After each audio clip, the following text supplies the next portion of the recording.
Welcome to Where Her Heart Speaks, a show designed to challenge and disrupt ineffective thoughts and behaviors to help you not only embody peace, joy, calm, and certainty, but also to help you live the life you've always dreamed of living. Where Her Heart Speaks with Coach Catherine begins now. Hi there. Welcome and welcome back. I'm Catherine James, international speaker, best-selling author, trauma-informed transformation coach, and your host for this show, Where Her Heart Speaks. I often ask the question, what happens or why is it that we can't do better when we know better? Like intellectually, we know not to overconsume if we want to lose weight, but yet we find ourselves binging on chocolate. Intellectually, we know if a person has a history of being abusive, he or she will likely be abusive again, and yet you get into a relationship with that person anyway.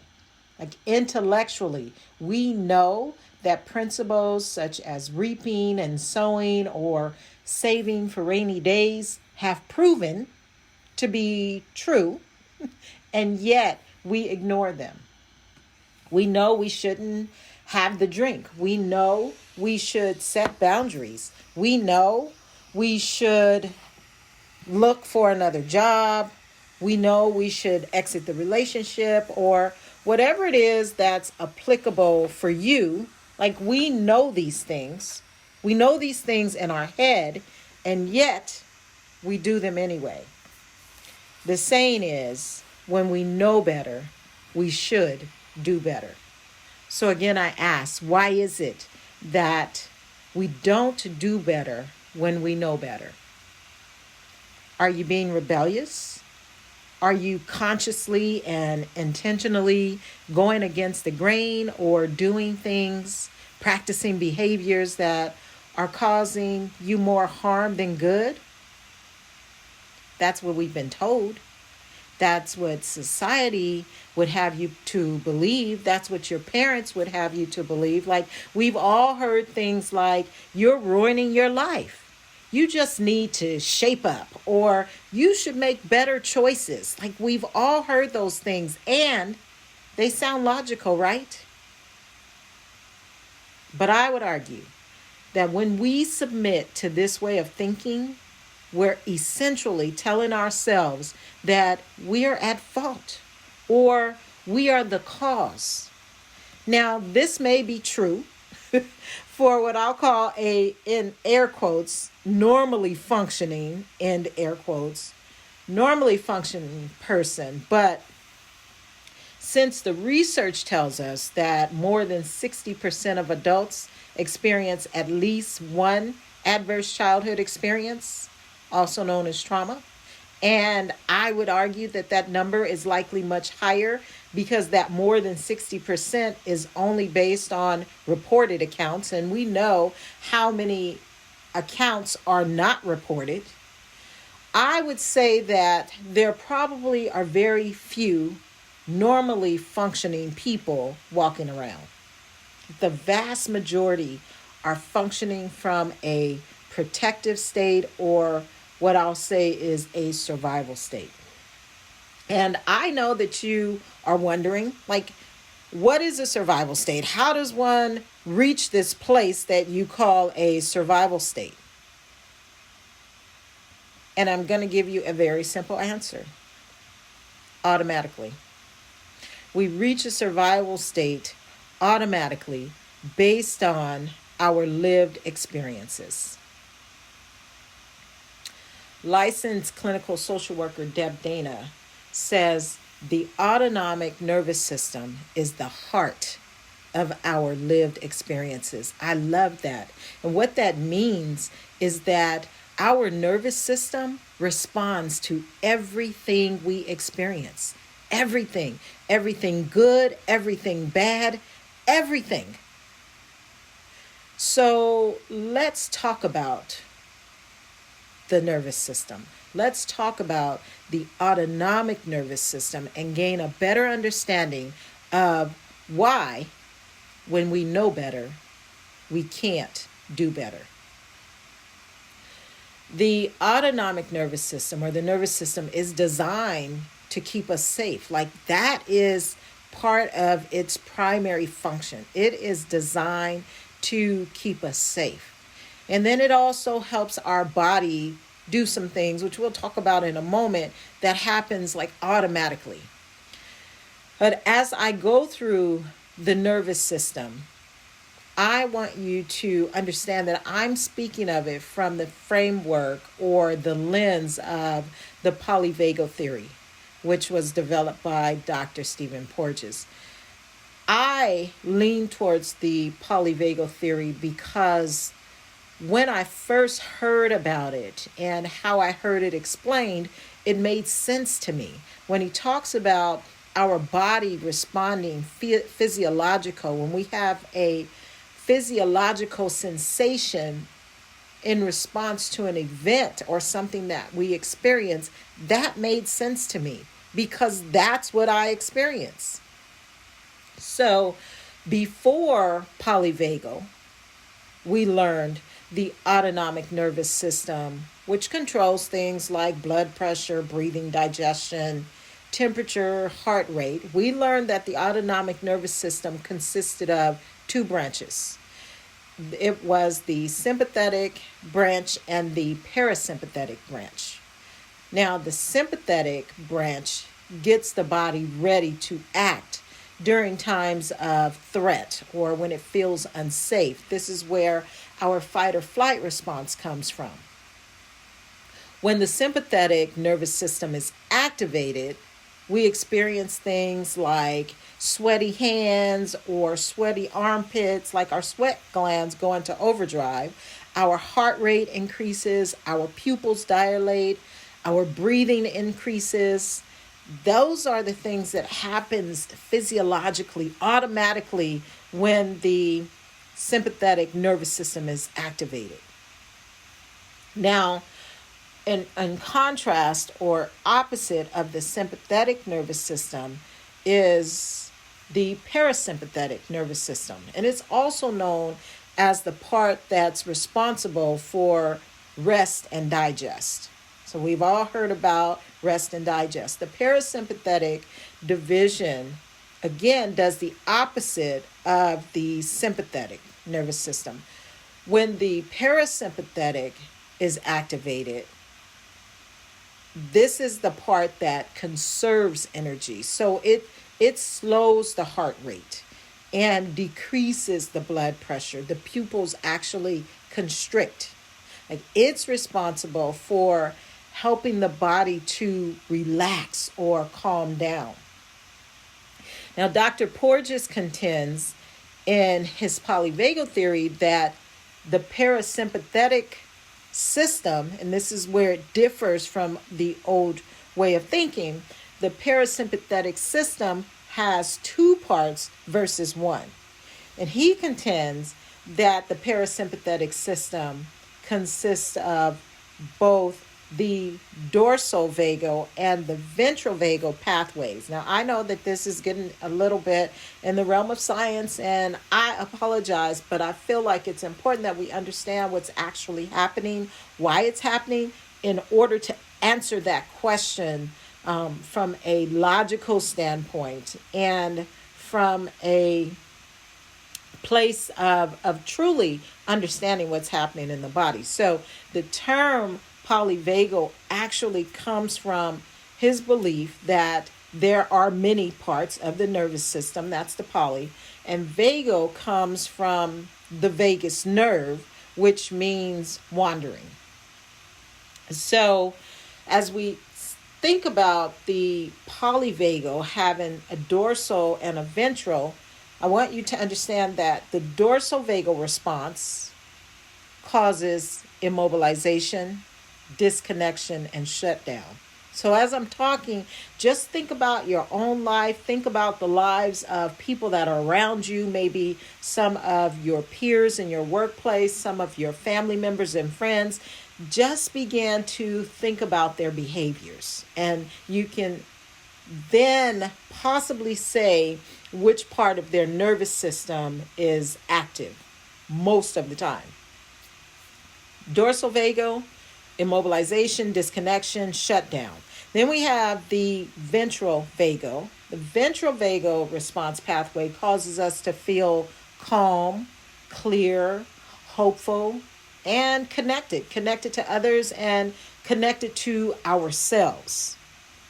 Now, according to the polyvagal theory, the autonomic nervous system has a hierarchy. And in this hierarchy, ventral vagal is sitting at the top. And you want to imagine just taking a step down or going down a level. You go down a level, then you hit sympathetic, and then down another level, and to the bottom, you'll hit dorsal. Why is that important? Because that is how we move up and down. Ideally, we're always moving up and down this scale based upon our experiences.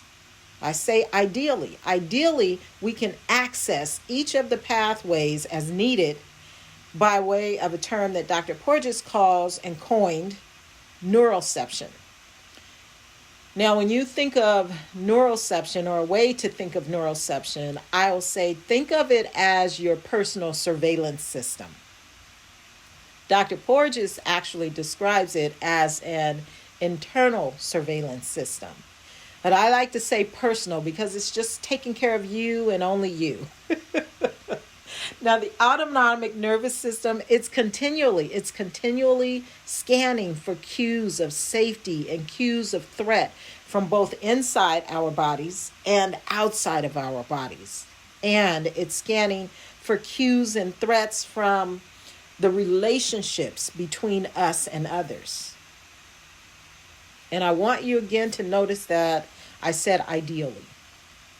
Ideally, knowing what we know about the number of adults who have experienced childhood trauma, it's fair to say that our nervous systems are not functioning in an ideal manner. I think about even today as we witness the number of people with road rage after COVID. Like, there's so many cars on the street and so many people seem angry and in a hurry. These are signs of an activated sympathetic nervous system. As we see an increase in the distribution of psychotropic medications and an increase in suicide rates, it's fair to say that our nervous systems are not functioning in an ideal manner. And in fact, they are actually dysregulated. And what does that mean? The sympathetic and parasympathetic nervous systems are out of balance. So when we're in a dysregulated state, it means that our sympathetic and parasympathetic nervous systems are out of balance. So if the autonomic nervous system was working in an ideal manner, our days would look something like, let's say we're coasting along, feeling good, maybe got up this morning, things were great. So we're coasting along, feeling good, we're feeling sure of ourselves. At this point, we're in parasympathetic ventral. But then something happens. Let's say someone cuts you off while you're on the way to work. Someone cuts you off on the road, nearly causing you to run into them. And then your sympathetic nervous system is activated. You have to go into fight or flight. You could become angry. You're going to maybe swerve so that you don't hit them. So your sympathetic nervous system is activated. But when the danger is gone, maybe the car is passed and you're safe. When the danger is gone, you return to a parasympathetic state. Then let's say you go into work and you get into a heated discussion at work. And whatever it is you're talking about, you are adamant about your position and you are fighting. to be heard. So again, here we're in sympathetic fight. Or in contrast, you may feel like, I know that I'm not going to win with this person. I've been through this before. I'm so sick and tired of going through this same thing. And I know that trying to stand up, trying to argue my point, trying to be heard is going to get me nowhere. So you shut down. That is dorsal. So this simple and very basic example shows how we can move through each of the pathways given certain experiences during our day, during our life. But what if a person has experienced and lives with unprocessed trauma? Instead of moving between ventral, sympathetic, and dorsal, instead of moving between these pathways as needed, she becomes stuck in a protective state. She becomes stuck in a survival state of either sympathetic and fight or flight, or dorsal in shutdown or disconnection. I believe that unfortunately, this is where the vast majority are. Listen, the body is primed to be defensive. And that defensiveness is showing up in our parenting styles, when we have parents who are constantly judging, yelling, or ignoring their children. It's showing up in our relationships where there's poor communication, isolation, lack of trust. And it's showing up in the workplace where we have micromanaging, workaholics, failure to listen. It's everywhere. And as bad as it sounds, if it sounds bad, maybe it doesn't to you. Maybe it feels normal. I don't know. I say to all of that, our nervous systems are simply out here keeping us safe. And because, according to Deb Dana again, no matter how irrational the thought, the feeling, or the behavior, our nervous system doesn't assign motivation and it doesn't make moral meaning. It simply responds to ensure survival. Because of that, we can find ourselves in sticky situations or saying and doing things that we later regret and not understand how or why we behave that way. Because the nervous system, all it knows how to do is to respond in a manner that ensures you are going to survive, that responds in a manner that ensures you are going to remain safe. So the short answer to why you can't do better when you know better, your body is keeping you safe. Somewhere or at some time during your life, your body made meaning of a situation. So let me try to explain it this way. Excuse me, in terms of what really happens, what takes place unconsciously. So remember, the nervous system responds to our lived experiences. And with that in mind, here's an example of what that looks like. An event occurs. The nervous system responds. The body actually feels a physiological sensation. Just think about when a dog runs after you or comes charging toward you like it's going to bite you. You have a physiological sensation in your body before you think, I'm afraid. Like, you don't think I'm afraid and then feel something. You feel something and then you name it and then you act. So that's what we're walking through. The body feels a physiological sensation in response to an event. And then an emotion is attached to that feeling. I feel angry. You may feel sad. You may feel happy. Because it's not just about negative emotions, if there is such a thing. I don't know that there are. I think all emotions are emotions, and they all serve a purpose. So you attach a emotion to the feeling, and then a story is created. And lastly, a behavior is established. So I am going to use a real life event, mine. You all know that I am always sharing what happens, has happened in my life. So, excuse me, when I was about 5 years old, my mom left me at home alone. And I will believe this is in the days when most children were left home alone, at least the children in my neighborhood. Okay. So my mom left me home alone. And at some point, I started having physiological sensations in my body. My heart started beating faster. And I started feeling really nervous and anxious. And I opened the door and I called for my mom. When she didn't answer, an unconscious story that said if I called, no one would come was created. And from there, the behavior of self-reliance was established.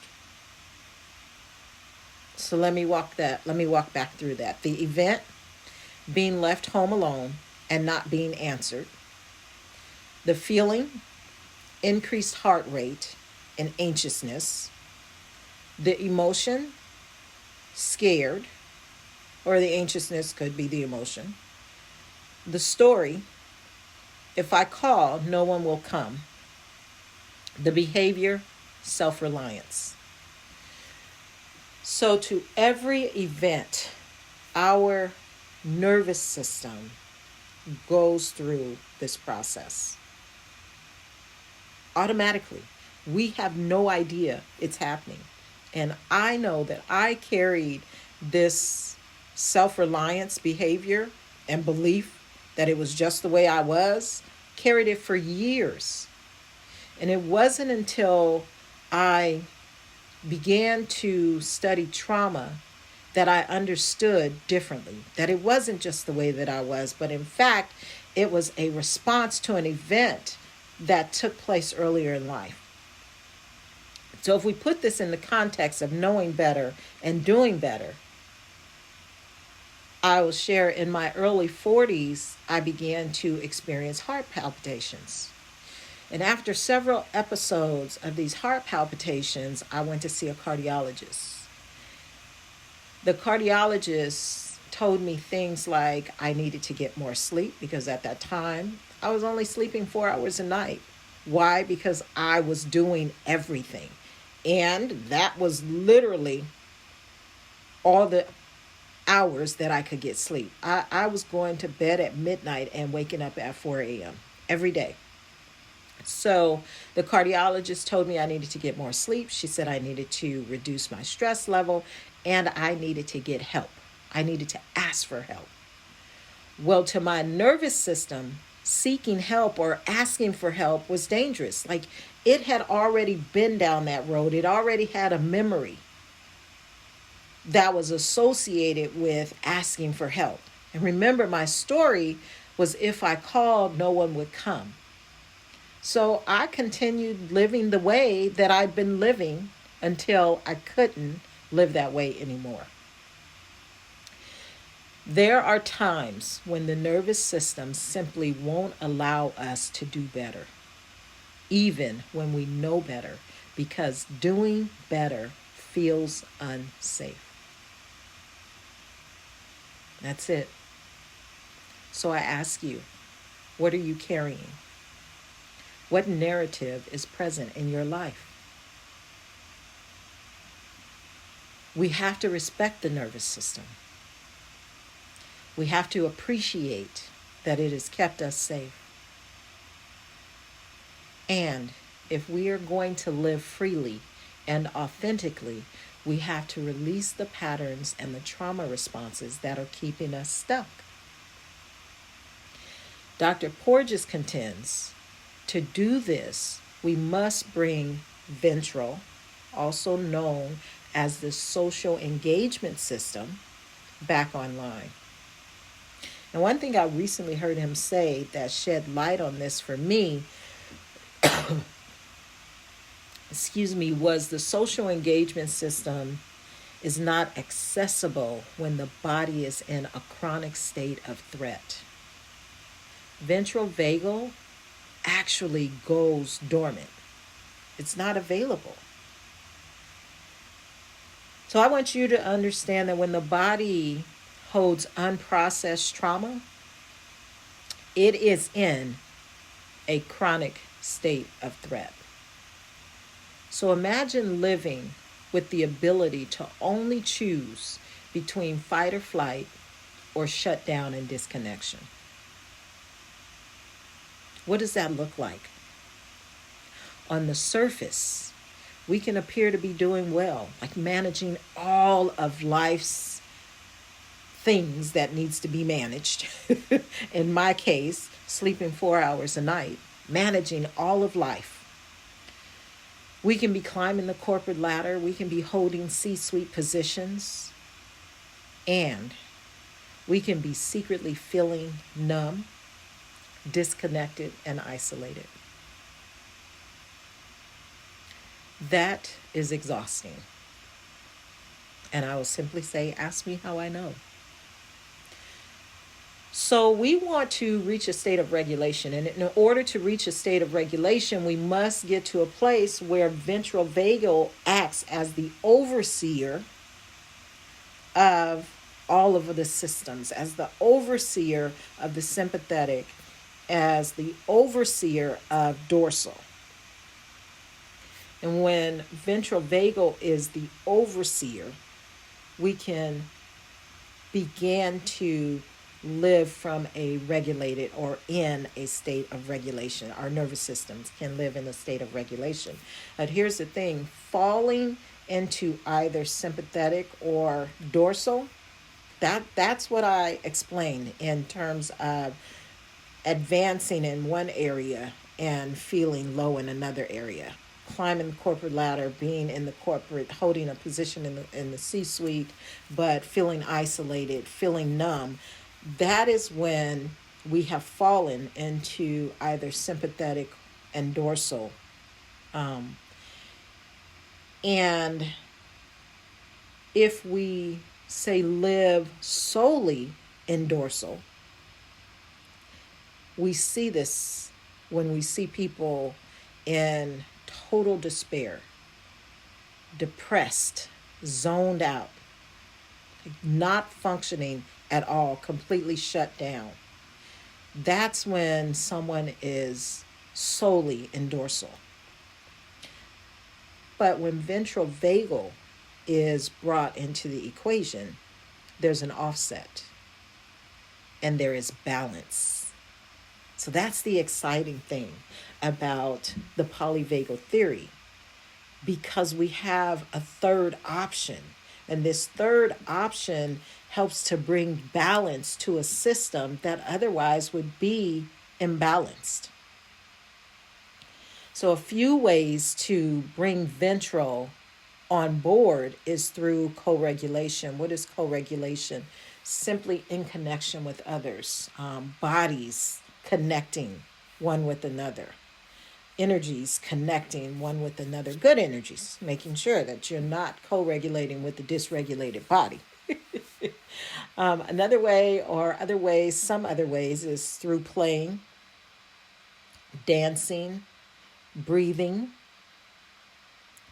So our goal here is to bring ventral back online and have it act as the overseer.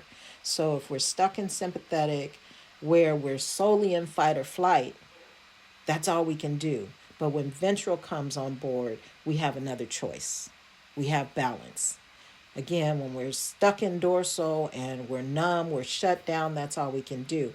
But when ventral is on board, we have another choice and we get to have some balance. So as I start to wrap up, I simply want to recap. Answering the question, what happens when we know better but we can't do better? we have to turn to our nervous system. Society has taught us that we are to rely on our head brain, the intellectual in our head, everything above our neck, that much emphasis has been placed and much focus has been placed on developing our cognitive brain. And little has been placed on understanding our body, the brain that resides in our body. Now, here is the thing, and what we now know, that 80% of the information is afferent, meaning it's going from the body to the head. 80% of the information that's being transferred is going from the body to the head, and only 20% is going from the head to the body, so down. But society has, and science for a long time has really promoted this top-down approach. And what the polyvagal theory has brought into the realm of possibilities, and I will say more logical for me anyway, is a bottom-up approach from the body to the head, the information and how it is being transferred. And if 80% is going from the body to the head, it only makes sense to understand the body more. It only makes sense to understand what's happening in the nervous system, place focus on the nervous system, so that we know when we are dysregulated, when we are stuck in sympathetic, or when we are stuck in dorsal, and we understand what needs to happen to bring ventral vagal online and bring back regulation in the nervous system. So I know that this episode has a lot of geeky science stuff. Let me tell you all, I love it. I love it. But my goal was to break it down and make it clear. And I hope that I succeeded. And if not, just listen to it again. Sometimes you have to listen to these things a couple of times for them to make sense. And what I did not say at the beginning is this month of July is Minority Mental Health Month. So for the month of July, I'm doing a series titled All About Trauma. So last week, I talked about what trauma is. So if you missed that, go back and listen to the last episode. And this week, we're talking about how trauma impacts the nervous system. And so I want to say that if this episode resonated with you and has you wondering about the state of your nervous system, I've created an assessment. I created an assessment a couple of years ago, I think. But this assessment is designed to help you understand the state of your nervous system, exactly where you are. You get to answer the question, do I reside mostly in ventral? Do I reside mostly or primarily in sympathetic? Or do I reside mostly or primarily in dorsal? So it's just 21 questions. You answer those 21 questions and it will immediately spit out your results, as well as give you some tips on what you can do to begin to move up and down the hierarchy. If you are interested in knowing the state of your nervous system, go to my website, www.katherinejames.com, CATHRINE, no E in the middle, CATHRINEJAMES.com, and take the nervous system assessment. Again, as soon as you finish and hit submit, you will get your results, and then you'll also get an email telling you what your results are. I don't know. I think for me, it was very interesting. And a lot of my clients come back, and they're, again, high achievers and high performers, and they come back very surprised at the results. So I would urge you to take that assessment. And then if you'd like to discuss this further, this topic, if you'd like to discuss trauma, if you'd like to know if maybe there is trauma residing in your body, unprocessed trauma. And let me say, for those who maybe didn't hear last week's episode or missed this, trauma is not about the event. Trauma is about how our nervous system responds to an event. So why do I say that? Because many times people will say, I didn't have trauma, or I remember being traumatized. And if the nervous system doesn't respond in a manner that causes you to change how you view yourself, how you view others, and how you view the world, then likely it was not a traumatic event for you. Could have been for someone else, but maybe not for you, or vice versa. But if you'd like to discuss it, or if you're curious about whether or not you are maybe stuck in sympathetic or dorsal as a result of experiences in your life and how your nervous system responded, I'd invite you to book a clarity call by going to www.calendly.com/Coach Catherine. Okay, that clarity call is free, and you will leave with new insights and awareness. I guarantee it. Just because it's free, I don't take shortcuts and I don't shortchange people. So in wrapping, my prayer for you this week is that you will listen to your heart and you will give yourself permission to show up for yourself. I pray that you will be honest, and if anything I've said resonated with you or you thought, that's me, I want you to imagine what it would be like to live with a regulated nervous system. And I pray that you will take the necessary action to move you in the direction of living with a regulated nervous system and living the life that you were created to live. So as I close, I want to remind you that in this life we get to choose to listen from the place where your heart speaks, and choose to live a sensational life. Peace and blessings.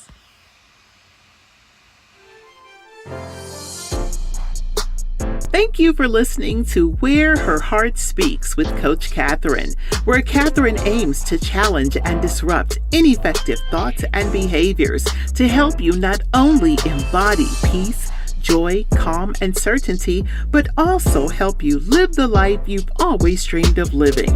Follow Catherine on Facebook and Instagram at I Am Catherine James, and visit www.catherinejames.com.